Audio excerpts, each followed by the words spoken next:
Hi, if you remember from my last video, we was working on this schematic and PCB layout. It's for a PAVA triggering test board, if you like. To fully understand what it does, look at the last two videos because there's a full demonstration of it in operation, okay? But basically, I was at the point last time where I felt that this was ready to go off for manufacture. I'd gone through all of the checks that I could. So I then had to create all of these, let's have a quick look, all of these export files from that model, and then you upload that to the manufacturer's website. It goes through like a vetting process, and provided it's all good, then they proceed with it. So that was placed not last Sunday, Sunday the 12th of March. And I think by the Tuesday, so sort of one working day later, they said it's all manufactured. So that's incredible. So, you know, something bespoke made like that, made in one day. And then it took longer, of course, to ship it. So that then arrived on Monday the 20th. So it was only 6 working days from send them over the files to the boards arriving at my house. And I ordered 5 of them. That's the minimum order quantity you can do. So let's have a look at them now. Right, and here they are. Like I said, I've got 5 of them, and they look exactly as per the design, really. Very pleased with it. That's the position for the ESP32 module, the LCD connection, your external power, the shift register chips, your opto isolators here for your resistors. These are where the outputs. You got jumper positions, various reasons. This is your resistor pack, the LEDs. Yeah, the logos there. You got some other annotation on the board. Just about the right size, really. You can just about read it. And then on the back, not much to see. There's a few traces that I had to put on the back. But yeah, brilliant. It looks exactly as I expected. Now, one problem I found, and it's the only problem really, is this footprint is exactly the right dimensions. The spacing between these pins are spot on. However, the pinhole size is not the same as these header pins. So when you buy these boards, you solder these header pins on. But actually, these pinhole sizes that are set on the design are not big enough. It won't go through. So gonna have to work around that. Anyway, quite pleased with that. So let's have a look at an assembled one. And here we go, there's the assembled one. And you can see I've got around this pinhole size of the ESP32 footprint by adding some female header sockets, if you like. And then the ESP32 board basically sits nicely into there. Okay, so not ideal, but it works, and actually it's quite handy because you might want to take that out, or you might want to, use it on something else, or that if that goes defective, or perhaps this USB connector breaks when you're using it, you'd have to chuck the whole thing away if this failed. So at least now you can change just that part. Anyway, that's a reasonable enough workaround for me.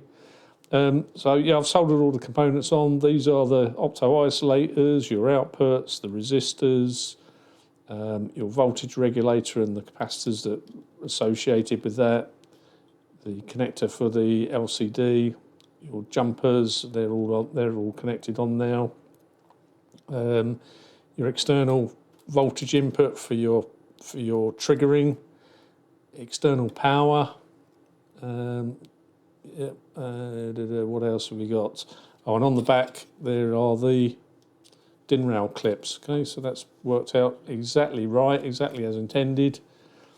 The screws holes lined up perfectly, and these are the holes that we'll go on to in a bit. They're the holes ready to mount the LCD. All right.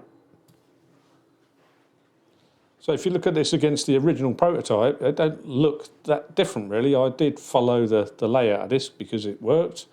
The opto isolators are almost identical.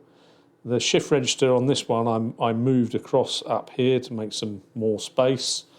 I got rid of this transistor circuit and replaced it with LED. The transistor circuit didn't really serve much purpose, purely because of the type of opto isolator I was using. So I ditched that in favour of a LED to flash away when it's active. Other than that, it looks the same. Of course, on the back, different story. You don't have all of this spaghetti of wires. It's all nice and neat and much more professional looking, and hopefully much more robust when you're starting to use it. Right, so here it is now, powered and running. It's powered currently from USB, which is basically 5 volts, and it's booted up, so the active LED here is blinking away to tell you it's running, so that's good. If I bring my mobile phone in now, there we go, and this is the app, and if I just go on to that, and then I can trigger each of the LEDs. There we go, there we go. Just randomly select and that one. And then the corresponding outputs will have activated from those opto isolators. Obviously we can't see anything or hear anything at the moment because we're not plugged in, but we'll do that in a while. Yeah, so that's all good. It seems to be working. Clear, all should go off. This little LED isolator jumper, if I remove that and turn things on and off, then you can see the LEDs don't now activate, and the idea was to save battery power with that. If I put the jumper back on, there you go, now they're illuminated. Alright, so let's try mounting the LCD then.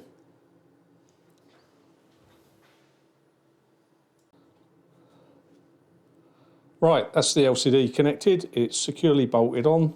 Got 3 fixing points this time. The prototype only had 2, but managed to squeeze in 3 here, so that's really secure on there. Now you can't actually see the screen until I probably bring it right up close to the camera. Can you see? Maybe a bit closer still. There you go. So that's working absolutely fine. Got the clock, which is coming from internet NTP source, and then these are your IOs. If I just connect back up on my phone again and then start to turn on the first one and the last one, there you go. You can see they've both come on as sort of virtual LEDs there. Now if I do number 4, that one's come on. So that's working perfectly. Great.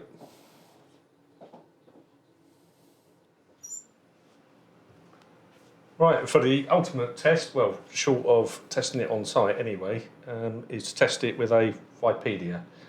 Doesn't have to be a Vipedia, it could be any PAVA system that's got volt-free or volt-driven contacts, and they pretty much all do anyway. So anyway, this is the setup we got. That's a Vipedia. I've got the board powered, and it's running from a 9-volt battery now, so that's another test because we haven't tested that yet. This is the external ground reference, so that's wired into the same ground as the Vipedia. And then as before, I've got 3 of the triggers wired in, and they're going to contacts in on the Vipedia. It's a Bluetooth speaker, and if you've seen one of my previous videos, we've got a listening box up just over in the background here, and that plugs into the audio outputs, and you can select what channel, and then it transmits over Bluetooth, so it's easier to listen. That's all that is, so we can listen to one of the audio outputs from here. And then finally, that's just one of my wireless microphones. You can probably hear that clicking away as I drop it down there, and that's just so as you can hear it when it triggers. All right. So the blue light's flashing away, telling me it's active and it's connected. And all we now need to do is to launch the app on my phone, and it's loaded.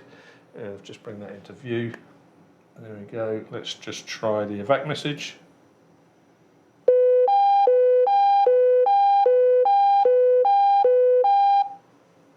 Attention. Attention. There has been a reported incident.